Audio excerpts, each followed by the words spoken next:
What's up, film nerds? How the bloody hell are you? My name's Kevin Halden, and this is Nerdly Out Loud, the official channel of nerdly.co.uk,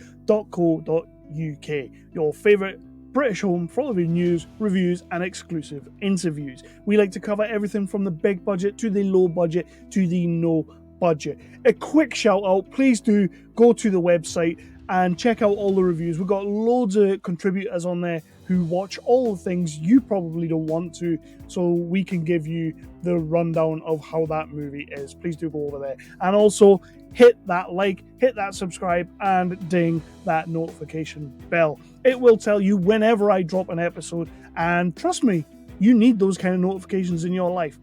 It may seem like I am running straight into this interview right at Director Ross McCall of the movie A Violent Man. I loved A Violent Man. It's a straight up 5 out of 5 movie. I just think it is fantastic. It's a lower budget British movie, debut feature from Ross McCall, starring Craig Fairbrass in easily his best role to date. Career defining for this man. Please do check out the movie, check out my review in the playlist down below. I had to sit down with Ross and chat to him about this movie. Ross McCall's a fantastic actor. He's been going for some years now, so sitting down and chatting to him was just the best thing. And you know what? He's an awesome guy. Such a humble, just really nice bloke. We sat there, I thought maybe sitting talking for 10-15 minutes. We ended up talking for about an hour and 10 minutes, and he's come out of the gate with this movie, and I think everybody's going to be checking out his career going forward. I hope they do. But what I'm going to do is I'm going to go into the interview, because like I say, it's a good 40 to 50 minutes. I didn't want to cut anything. You're going to love it. Ross McCall, thank you for coming on the show. Please do check out A Violent Man. It is amazing. So, interview in progress. I'm going to go do all those things down below. The like, subscribe, the bell, all of that good stuff. I'm Kevin Halden, Nerdly Out Loud. Enjoy the interview. We're not set up to break you. We're here to rehabilitate.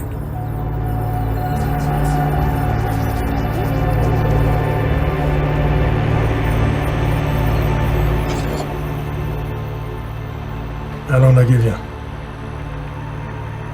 7. Your only decision from now on is what type of prison you want to go. What is it with this kid? Just reminds me of me. Bird's rough, innit? Makes you jumpy and shit. You got on you? Ain't got nothing. The truth is, Frank, I'm a violent man. Tula, start carving, prove your stones. I got iron in the blood. I would take a life like you, John McHugh. Please, man. Please, man, what? I think you've got some serious decisions to make. Survive how you can. Can we rule out another attack? I ain't worried. It isn't about his safety, and it isn't about yours either. It's about theirs. All right. His cousin's a ghost. That's all I got. I'd rather they kill me than have them push my family around. There's the other part. If there are any more incidents, allegations, it's over.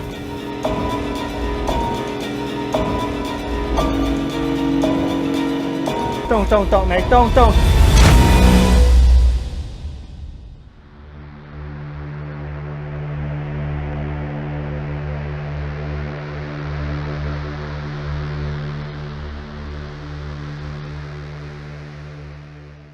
I spoke to Jesse Johnson last year, and we were talking about Green Street 2 because it's a definitely...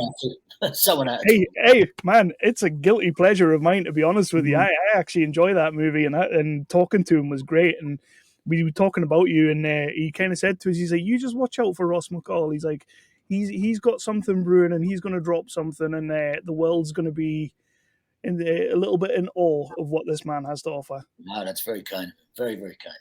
It is, and that's coming from the guy that made Green Street 2, so... He's also made some, Jesse's a wonderful filmmaker. Oh, yes.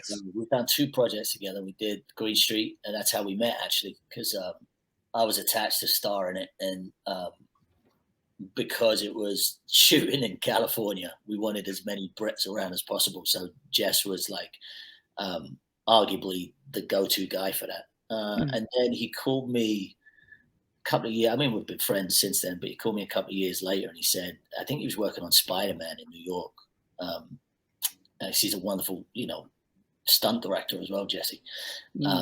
And he said, I'm writing this film, but I'm only going to continue writing it if you agree that you'll do it. And I said, well, what is it? Pitch it to me. And it was The Beautiful Ones. Nice. I think at first it was called Beautiful Losers.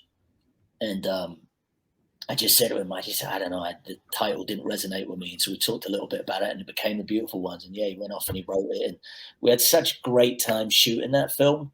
And it's actually a really good film, the original. Mm-hmm. Unfortunately, as what happens, a lot of distributors come on board and just absolutely rip the guts out of films. And they did that because we shot it in black and white on purpose. We just didn't lower the color grade. And they reverted it back to color. And, as a color film, it's a bit of a kind of B movie, but with the black and white, it was glorious.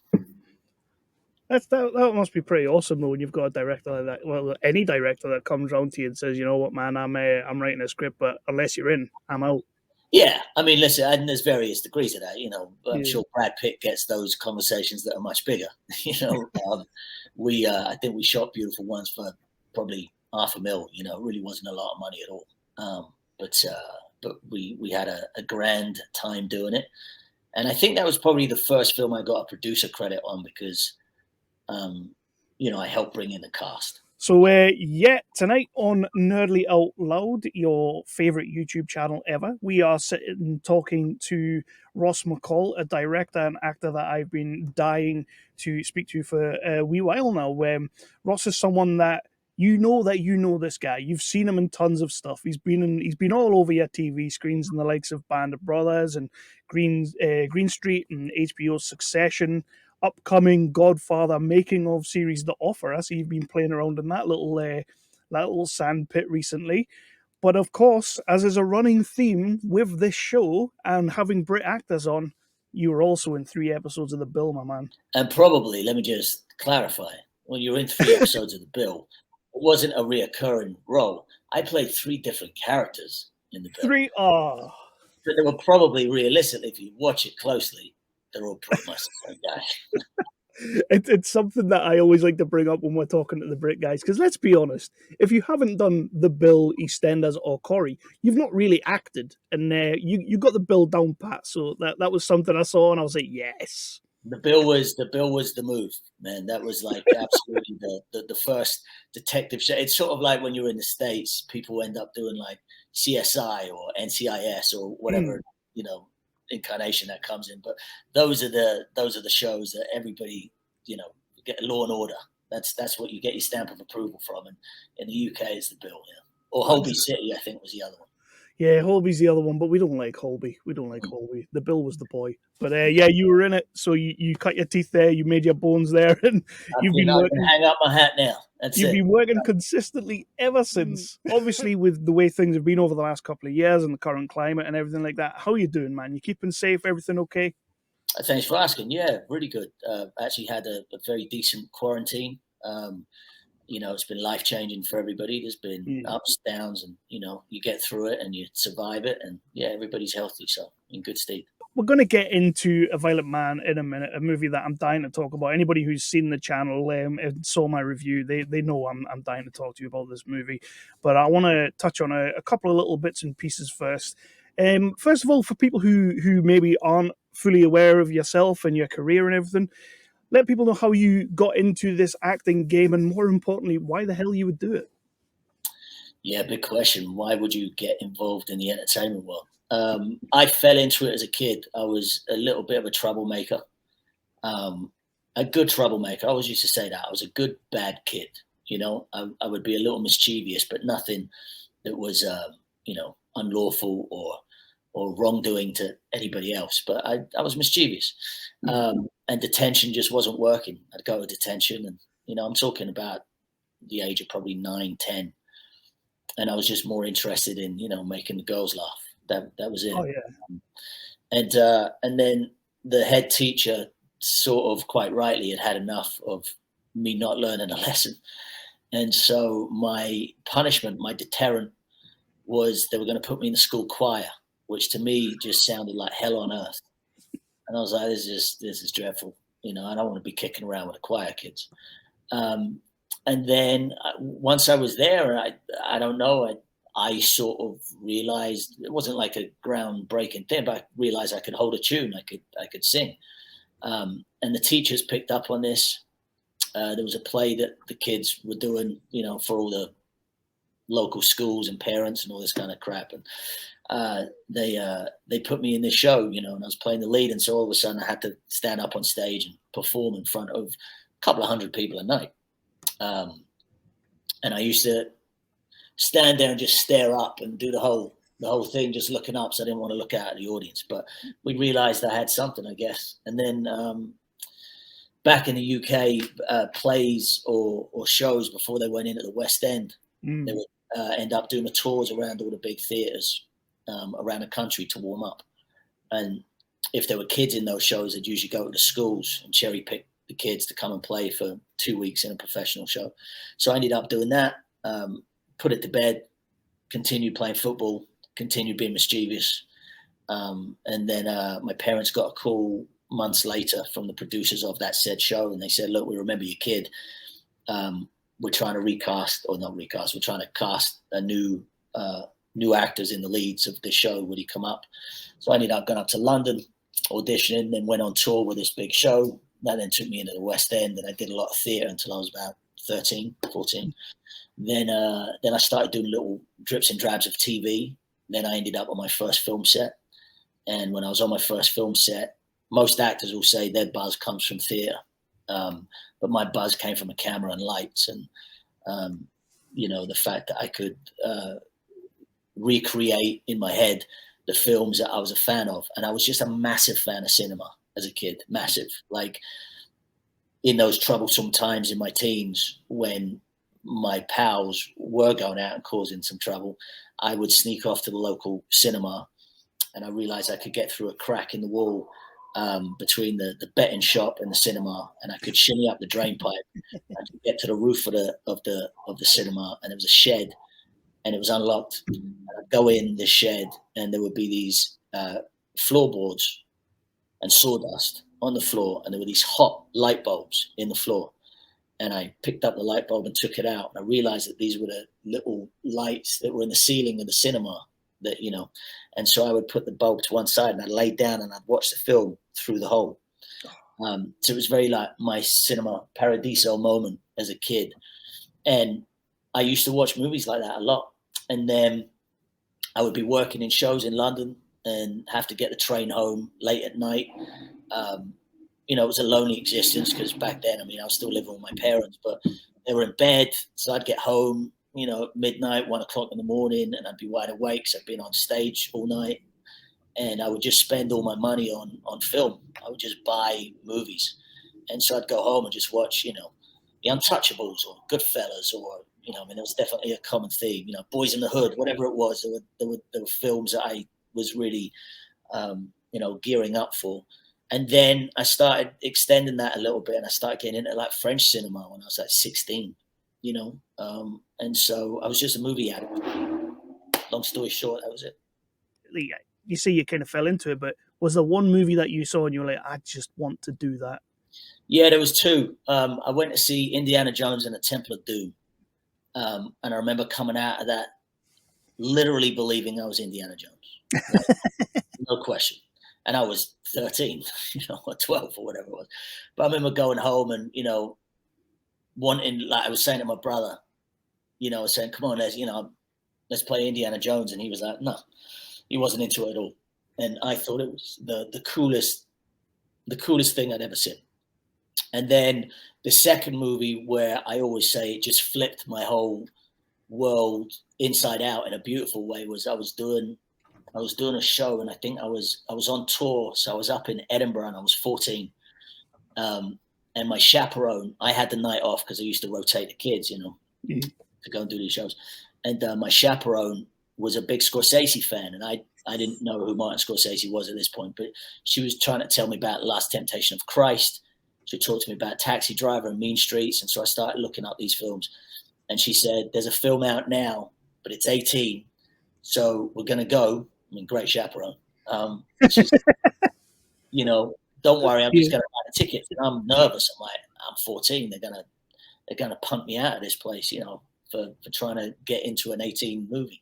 And she's like, just walk in. I'm going to get the tickets. And it was Goodfellas. Nice. And I remember just sitting there in absolute awe from those opening red titles just coming up, boom, boom, boom, and that opening scene. And it's horrifically violent.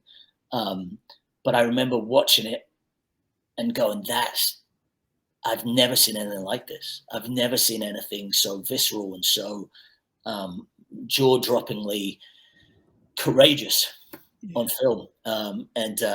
It didn't get in my head like, this is real. I'm going to get into these violent interactions in life. It wasn't about that. I really saw it as a film. And so I knew it was make-believe, even though it was based on a true story. I still saw the elements of make-believe in there, and it floored me. And I remember leaving that cinema, feeling 8 foot tall. And probably for the next 3 years, which is probably a bit of a run for the next 3 years or so, I definitely thought I was a little bit of Henry Hill. I would wear suits, single breast suits, white shirt, open, I'd pinky ring, bracelet. It was ridiculous. This 16, 17-year-old kid in a pub, smoking a cigarette at the end of the bar, and I was like, pencil thin and really didn't look as cool as I thought in my head. But that was all because of Goodfellas. I love that.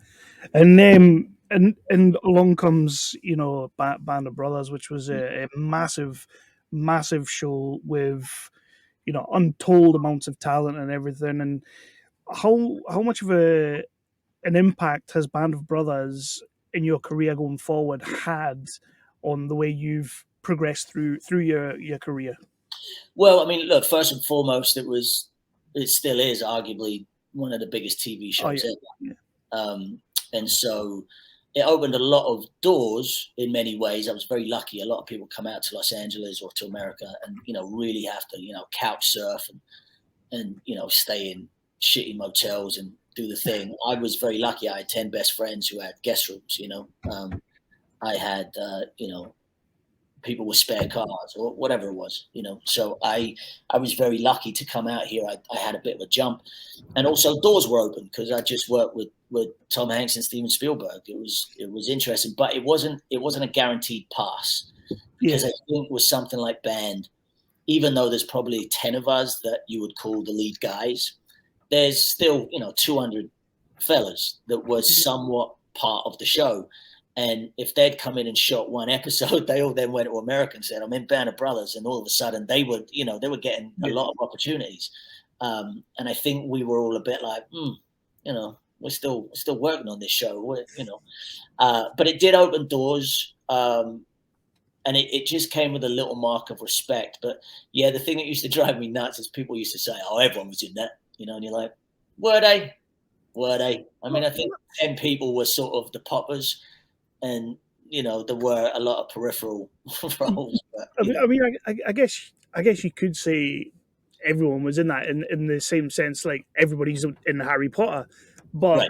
Not everybody was, like you say, at the peripheral. Like they weren't the main guys, and there's a certain group of guys in that show that have gone on to become, just superstars. It's just and look, and there's a lot of people that the show.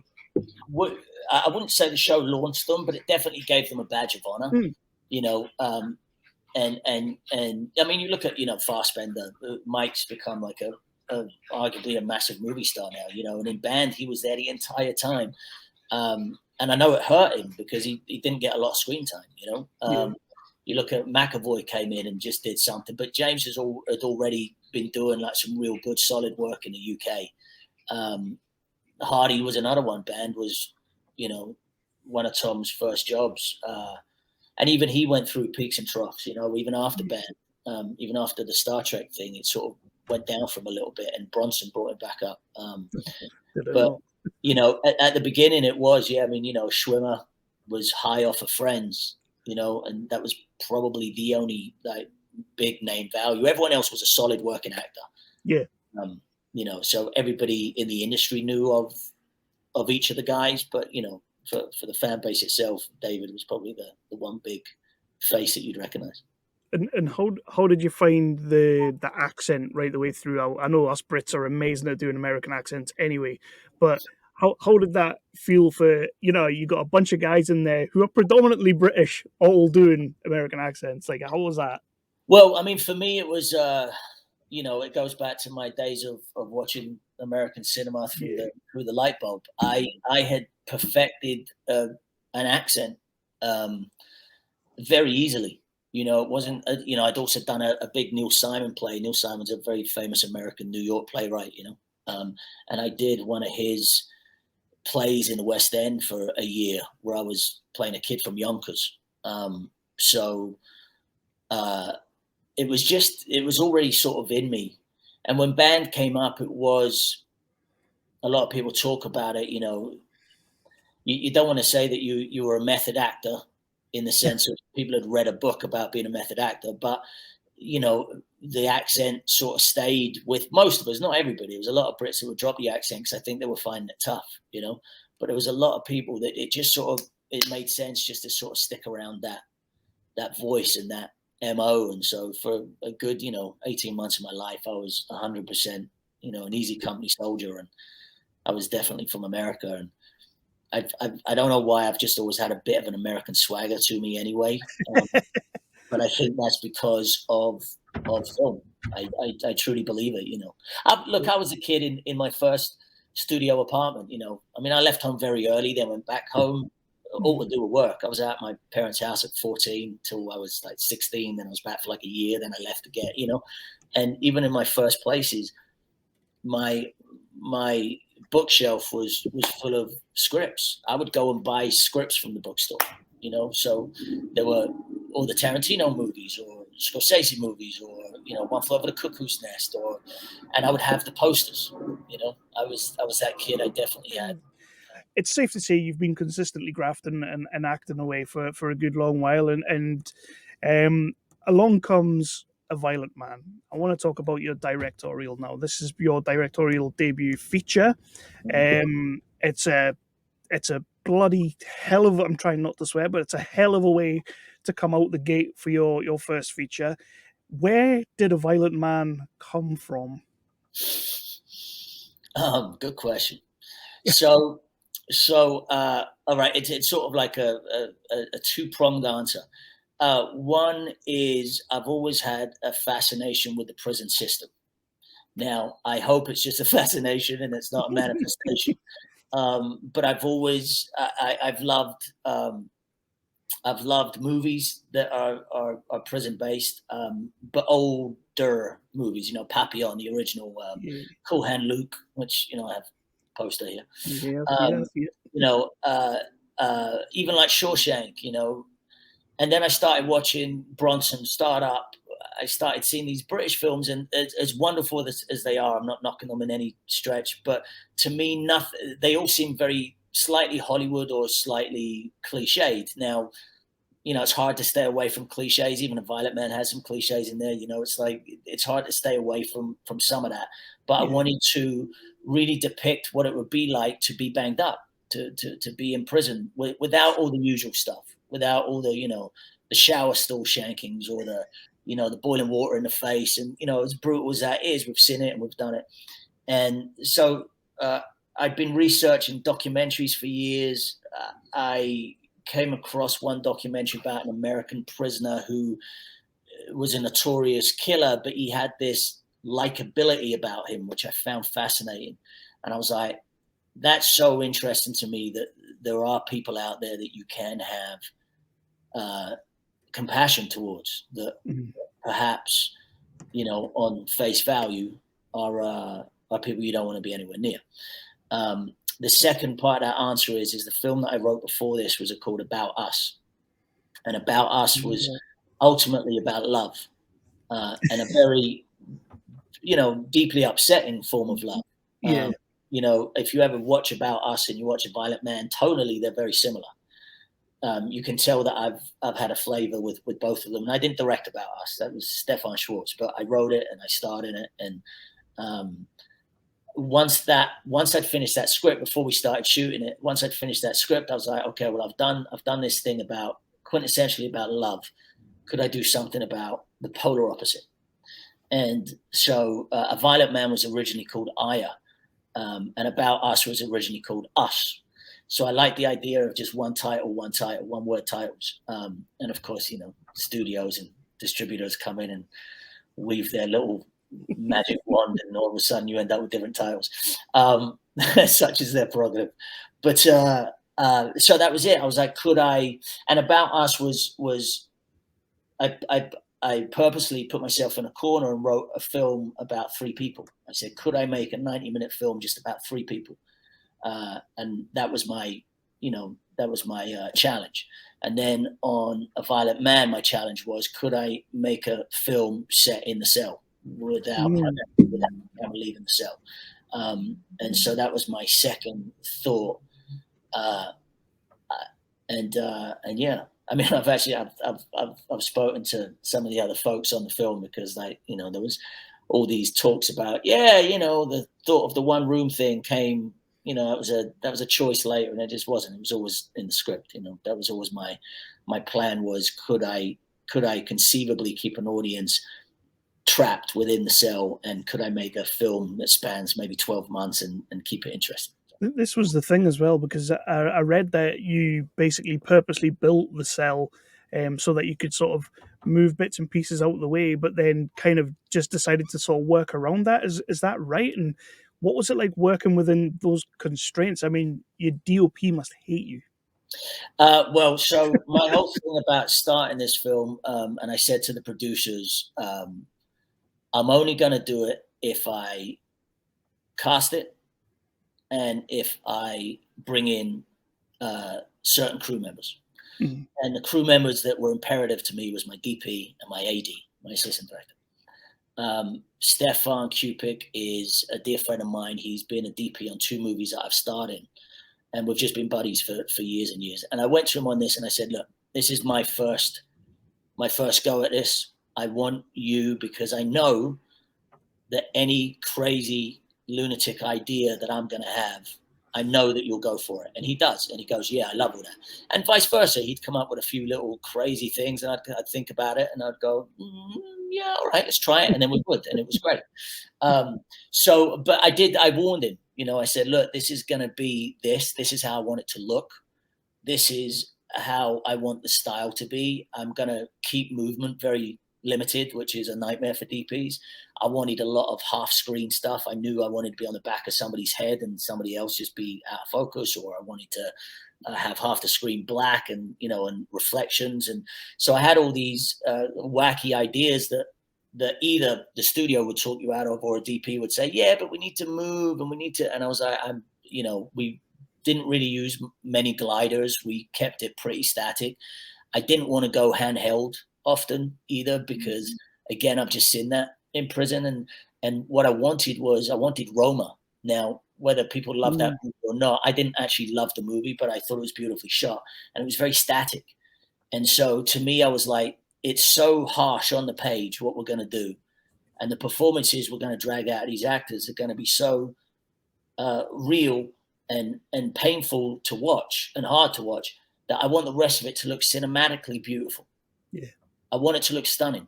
So Steph's, you know, got on board with that, and you know, we shot list early. You know, I had basically it all blueprinted of what I wanted, and sometimes that changes day to day, and sometimes you can stick to the plan. But yeah, bringing Steph in and his gaffer, you know, Noah, who had just done all the Star Wars movies, you know, and this was at the end of quarantine. So we got great crew that there was no workaround. So people wanted to do projects. So the crew we got was just phenomenal. So I had, you know, the same guy that's lighting the Star Wars film is lighting our cell. Yeah. And we did go to prisons, and we did look. We scouted a few of them. And the problem was the original cells are really tiny. And because it's concrete doors, getting kit in and out is just, you know, you're gonna have to remove a door, you know, and you might not get the dolly truck in, you know what I mean? It wasn't doable that way. And then the only other way was to have a bigger cell, a real cell in a prison, but then it just felt fake and it felt false because it didn't feel like a cell. So my whole thing was, I wanted to remove the roof when needed, and I wanted to remove walls when needed. And Charlie, our set designer, came in and, built this impossible cell. And he did tell me that the breakdown time was, 15, 20 minutes to remove a wall and 15, 20 minutes to put it back in. And I removed it once. And I was just like, I like the fact that I can't move it. I like the fact that we might have to be stuck in here with them. And so that was a decision that, I made during the filming, because part of the plan was we would remove the walls. But, I removed it once and then didn't do it again. I do love that, and I feel like as a choice as a director, it absolutely lends to the actual just the movie, because tonally and the feeling that you're getting and the vibe of the film, and then you've got Craig's powerhouse performance kind of going on, and you just sort of like you are literally stuck in there because there's only so many places you can put the camera. But the funny thing is, it never once feels like you're watching a rehashed shot. Like sometimes you'll watch like a prison movie and it's shot pretty much exactly the same scene for scene. We didn't repeat a shot, and that was my other MO going in. I said that to Stefan earlier. I said I don't want to repeat any shot, and he, bless him, was like, "I'm in. Let's then create that we don't." And so a lot of that was real tight on the walls. I wanted to be really, tight on the floor. I mean, just stuff that's it's not new, but it's slightly unconventional. I wanted long takes. I wanted to not cut in and do the regular over the shoulder, and the whole Marcus when he's barricaded himself in the cell. I mean, all that was on purpose. I wanted it all in a oneer, and everybody thought I was crazy. And apart from Steph, and we would sort of wink at each other and say, "We got it. We can do this." and I think we did. I mean, we shot that. I think we did 3 takes, and it took. Everyone thought that would take a day to shoot, and we had it wrapped up by lunch. And so, part of my whole MO was we don't repeat a shot, and we got away with it. Yeah. And you're talking about your crew and what, but let's jump into your cast, because you've got a wonderful cast here. The likes of Jason Fleming turning up, absolutely brilliant. I mean, Jason Fleming just smashes whatever role he plays, so you're in safe hands there. Morgan Watkins was a bit of a revelation for me. He's only in a couple of scenes, but he kind of smashes what he's doing. And then, I'm glad you picked up on Jason as well. I mean, what I love about Jason is just his energy and just his personality. He's just the sweetest man, and you need that. You need that on a film like this. When the film was starting to get put together, Craig was brought up to me, and at first I was lukewarm about it. And I'm honest about that. It's what you were saying earlier. It comes with a history of film. Of course.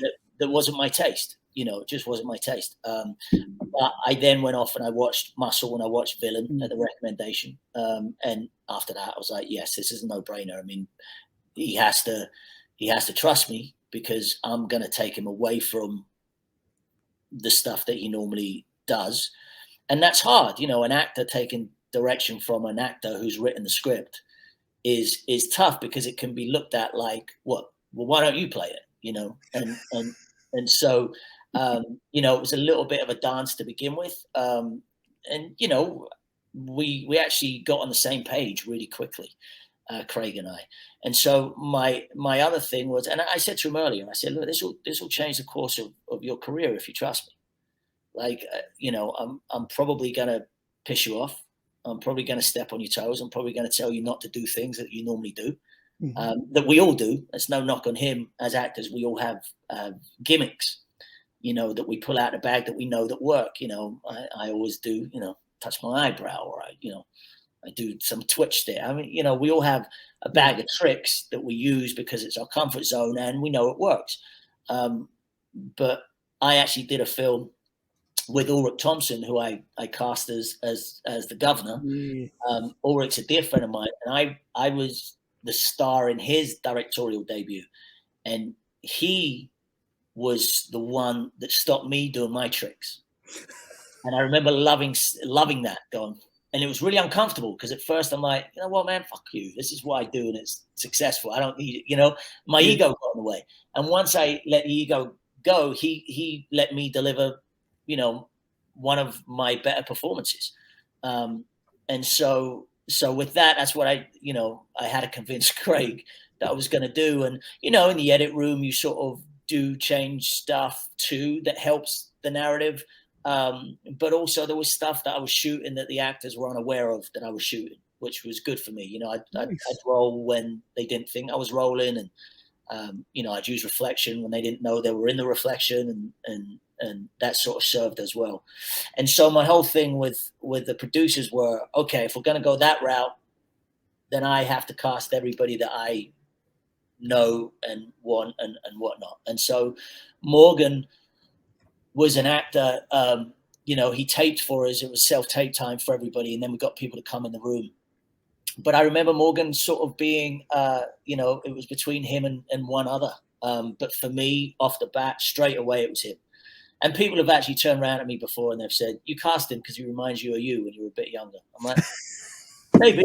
I mean, maybe subconsciously, I don't know. He's got far nicer hair. But, you could kind of see that when you say it. yeah, I mean, there's a similarity in his way of working, which I liked. But I mean, he's way taller than me. He's you know, he's a mountain, the kid. I didn't realize how tall he was. But yeah, I mean, he was my pick from day one. And I'm not saying that anyone was fighting against him, but obviously, you know, people were like, well, there's this, that, and the other. And I was like, nope, this is the guy, you know, because he's different. He's real. He reminds me of a geezer who'd be in prison. He reminds me of a geezer in a pub that would just, you know, pick up a pint glass and do you know. And then the other one was Rosie, who played the daughter, who I'm so elated that everybody absolutely saw what I saw. And I saw it from day one. And again, that was another one the producers had, you know, well, maybe we go here. And I was like, nope, that's her. And then the others were my mates, you know. Fleming actually came in through Stefan DeBart, who's one of the other producers. Steph's known him for years. And he called me and he said, look, I'm having lunch with Jay. You know, can I talk about it? Can I give him the script? I said, absolutely. Yeah, I'd love him to be on board. And he did. And he read it that night and he came and he said, whatever you want, I'm in. And so, you know, that was like such a blessing. And then Zoe Tapper, who plays the therapist, basically, or the social worker, Keats. So Zoe actually played my wife in a Danish film we did called The Good Traitor with Ulrich Thompson. Again, Ulrich was the star of that movie. And he called me. I was in Rome, shooting in Rome, and he called me and he said, if we get you to Budapest, if we get you to Budapest, will you come and play this role in this movie? And I said, sure, who's in it? And blah, blah, blah. And Zoe was my wife. So she and I became pals when we were out there on location. And I immediately thought of her when we were doing the film. And she, God bless her, did it right. She taped, she auditioned, she came in the room. And she was like the immediate tick for us. Mm-hmm. And then, you know, I will say Sarah Trevis and Suzanne Smith are two dear friends of mine, and they're arguably, you know, the top casting directors in the UK. And normally you wouldn't do a film of this size or of this, you know, genre. But because I have a kinship with them and a friendship with them, and I begged them, they decided to do me a favor. And so, you know, they brought us in Rosie, and they brought us in Stephen. And Stephen, you know, we knew of because of Blue Story, but still, you know, he was one of 5 guys that we brought in. And Steve sort of had to earn it. You know, his tape was good, but he had to come in the room and he had to earn it, you know, because there were other tapes that were really good. And so I wanted to see him, and I wanted to put him through his paces, and I wanted to see if he could, you know, vibe with me a bit. And he did. And he's one of the sweetest guys in the world. I've got nothing but good things to say about that boy. So I was blessed to have him. And then the rest, you know, Robin Lang, he's a Band of Brothers guy. Phil Barantini, he's a Band of Brothers guy. Yeah, we love Phil on this show. Yeah. So all my boys just showed up and said, yeah, let's go. You know, all we've got to do is wear tracksuit bottoms and a sweatshirt. Fuck it, I'm in, you know. But that must be like again, like I was saying earlier about the impact that Band of Brothers has had. The fact that you guys still to this day now, after all this time since the show, like still vibing together, still rocking together, and one of you is making a movie, come and jump on board. It's a cool thing. And there's a few of us. I mean, to be honest with you, I left the UK 20 years ago, so I've been stateside for most of my time. So my bond with the band guys is predominantly 5 or 6 of the US guys. That's the real bond for, you know, that I've had over the last 20 years. Yeah. But Bart Rispoli is the producer on this. Him and Hester and Stefan all do it together. Bart and I have always been really sort of close because in the show we were very close. There's one particular very famous scene where my character helps his character after he's been blown up, and the guy that I was playing had passed away many years ago before the show, so I never got a chance to meet him. But I actually got to know the character that Bart played, Mr. Ed Tipper. I got to know Ed very well, and so I've always had like a really nice connection with Bart. So he was directing a little while ago, and he called me and offered me a film, and the scheduling just wasn't working, and so ultimately I had a pass, which I was gutted about because I wanted to go and play, but it just didn't work out. And Phil and I, out of all the Brits, Phil was probably the closest to me when we were shooting. He was like my little brother. So he and I used to get into a lot of mischief when we were younger, that we obviously laugh at now that we're all sort of getting middle-aged, which is shocking, you know, but we laugh at the notoriousness that we got into when we were young lads playing soldiers. And so out of that British crew, yeah, those are my guys. And Robin and I have just, you know, I mean, I'm in love with Robin. He's just such a gentle soul. And so he and I reconnected during lockdown, actually. And it was during that time I was like, you should, you know, if I could be so lucky to have you, you should come and play one of my prison guards. And he did. Awesome, man. Awesome. And we haven't really dived into Craig yet, but I do want to, and I've been saving that for now, basically. You did just mention the daughter as well, and the film did hit me in a bit of a place that I hadn't been hit in quite a while when watching movies and whatnot. And it was to do with like my past and my dad, who was somewhat of a career criminal and spent a good portion of his years behind bars. And as you're showing this movie with Steve Mackleson, and we're going through this, and I'm seeing Craig Fairbrass, and you've got the story about the daughter wanting to come and see him when he doesn't really want her to come, or he does want to, you know, he's a bit conflicted about the whole thing. It kind of gave me a window into the other side of how I used to feel, if you know what I mean. Because I always wanted to go and visit him, and it was kind of like, is that what was going on with him when he was there? And that's where this movie really got me. How important was it for that? No spoilers or anything, but it's not necessarily the final scene, but it's sort of like the moment when they do come together. How important was it to pay that scene off after all the work that had gone forward? Well, first of all, I do want to say you've been like so kind about this film. Like your reviews previously have just been, you know, wonderful. So I wanted to thank you for that. But also, I did pick up that you said that there were 2 scenes that you loved, and one was the father-son scene, yeah, and then the other one, and you didn't want to say what it was. So in that moment, I was going, I wonder what that scene is. I wonder what I sort of bet myself that it was the scene with the daughter, because it is it's what's interesting was that wasn't in the original script, that scene. No. Originally I didn't have a meter. No. And, yeah. You have to, man. You have to. Oh, I know. The whole point of the movie. What, somebody else told me that. Well, I mean, it was still working because I did it a different way, and so it would still work, but it meant not leaving the prison cell. And I knew he had to meet her, it was a logistic thing.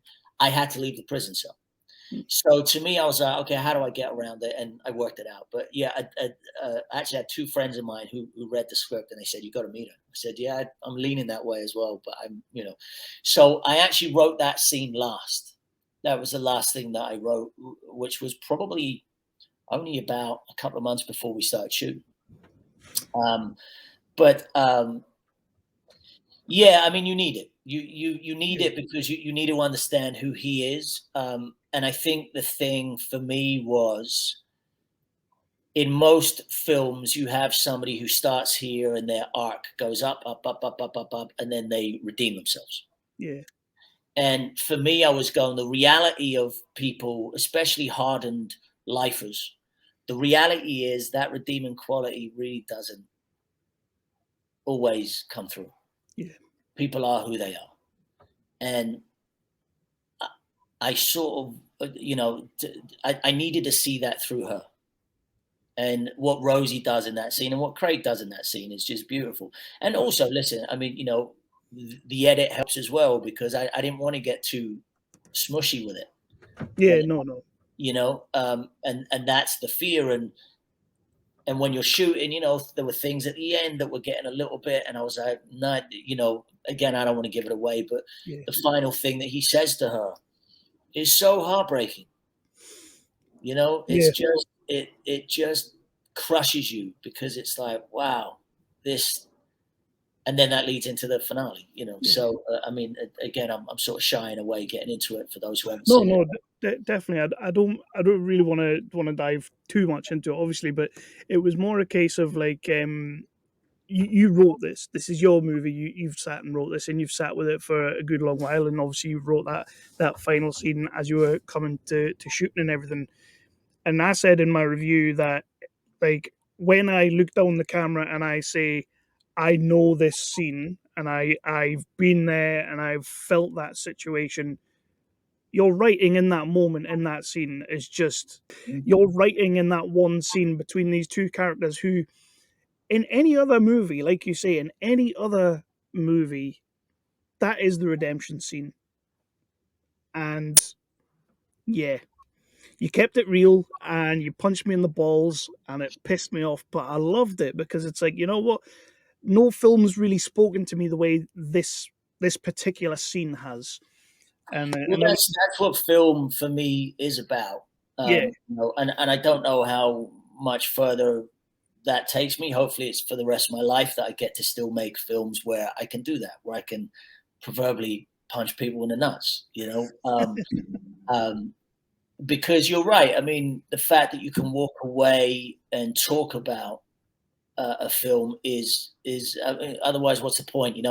Again, I'm not knocking the Marvel films. I'm not knocking the superhero films. They absolutely are entertainment. They're theme parks. I mean, that's, you go there for relief of your own life. But if you can question something when you watch a piece of cinema, watch a piece of film, that's the job. That's the. I mean, I had that with About Us at the end of that film too. There's also a huge shake-up that, made people, lock their office door and go home and kiss their wife and tell their wife they loved her. I mean, that's a true story. And so to hear you have that similar reaction in A Violent Man is absolutely the icing on the cake. That's what we do it for. It was like, literally, that was one of the reasons that I've been wanting to speak to you for a while, but once we got that scene, and I genuinely was loving the movie anyway, Craig's role is fantastic. Seeing Phil popping up is brilliant. Your scene with Craig, which we haven't spoken about, is just, I wouldn't. The back and forth between you and Craig in that scene is absolutely wonderful. Like, I really enjoyed just those little bits.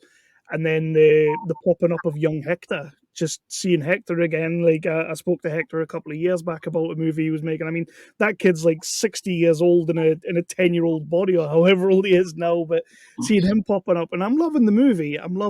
But that scene knocked me for six, and that's one of the main things that I wanted to just express to you, because you nailed it, and the feeling that somebody has on the other side of that, you nailed it. So I just want to make sure you knew that. I fully appreciate that, mate. And it just shows you how how the universe works. You know, we almost made that film maybe a year before we actually made it. We were going to shoot it here in the States, and it was financed and ready to go, and that it wasn't fully complete, you know, because I wrote the daughter scene, like I said, probably a year after I finished the film. So it was imperative that needed to be in there. Yeah. And one thing, I'm going to start wrapping up soon. I've taken up far too much of your time so far, but I'm going to start wrapping up.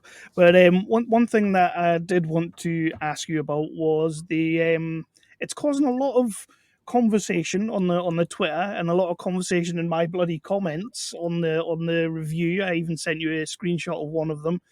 The ending seems to be confusing a lot of people. Let's not do any spoilers, obviously, but I just wanted to know, was there ever any other way you were going to think about ending that?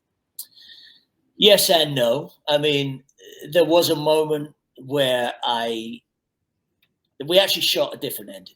So we shot two endings. But the second ending just wasn't real. Yeah. And this ending is. And it's great that people are talking about it. It's controversial. But there are 3 reasons behind that ending, you know, and they're all correct. That's what I keep saying to people as well, because it's like, can you explain the ending to me? And I'm like, whatever you think the ending is, that's the right ending. Yeah. And that's not me skirting the issue. Like, that's true. No. He did, you know, what happens because of either A, B, or C, and all 3 of those absolutely work. Exactly. You heard it here. Let's just put that one to bed. It is what it is.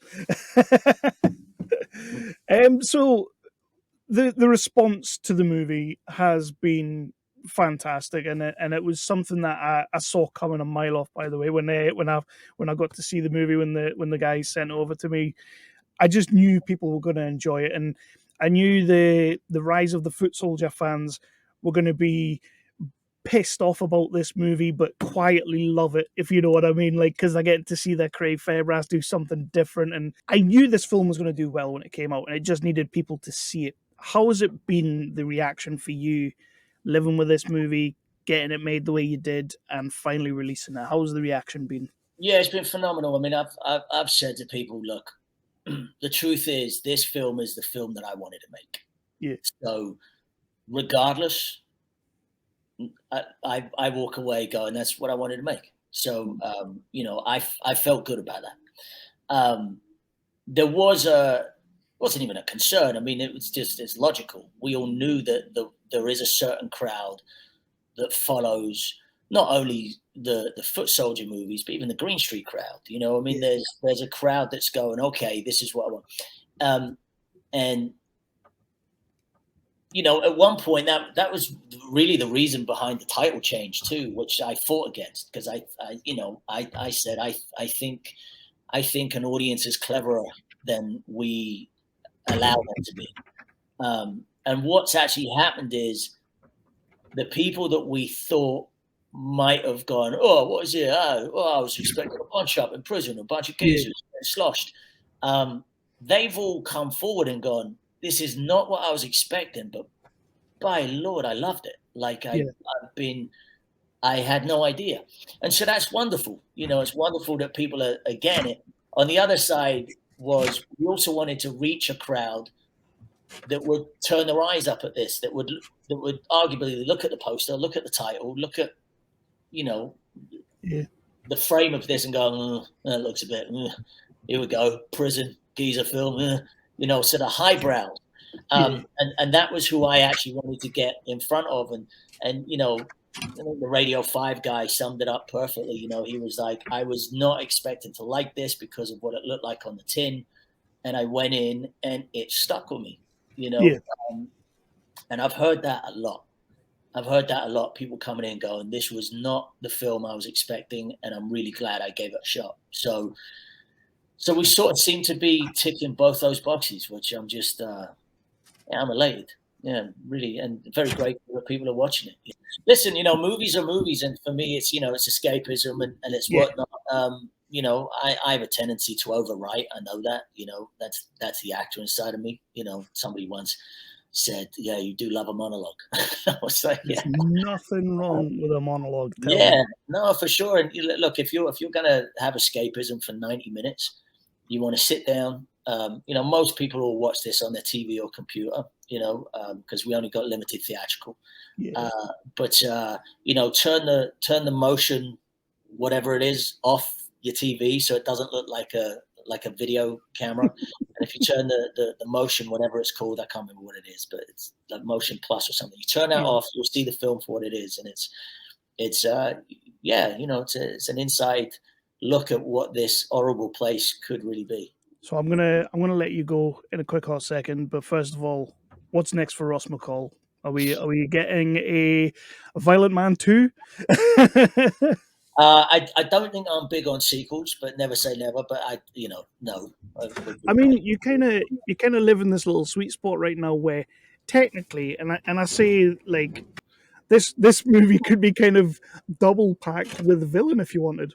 Yeah, it's the same producers, so I mean, who knows? A double DVD at some point will probably, arise. But it's that's more of a vehicle for Craig, For me, who knows, man? I've got my shows. I say my show.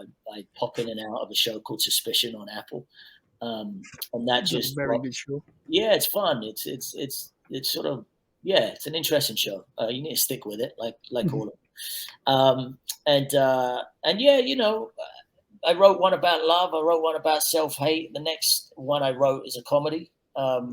So that's sort of doing the rounds now. I also have an art theft project that's very sort of like a throwback to Romancing the Stone meets Thomas Crown. So, something kind of fun. And then a very old-fashioned Christmas tale has been written. So I'm all over the map. I love it. Ross, thank you so much for coming on. This has been absolutely fantastic. I want everybody who hasn't seen A Violent Man to go and check it out. I haven't seen About Us yet, but I am going to check it out. You've been talking about that one a lot. It sounds like another belter. Honestly, man, like ever since back in the day, seeing Green Street, and there was this sort of side character who really kind of piqued my interest. Sort of who is Dave Miller? Who is he?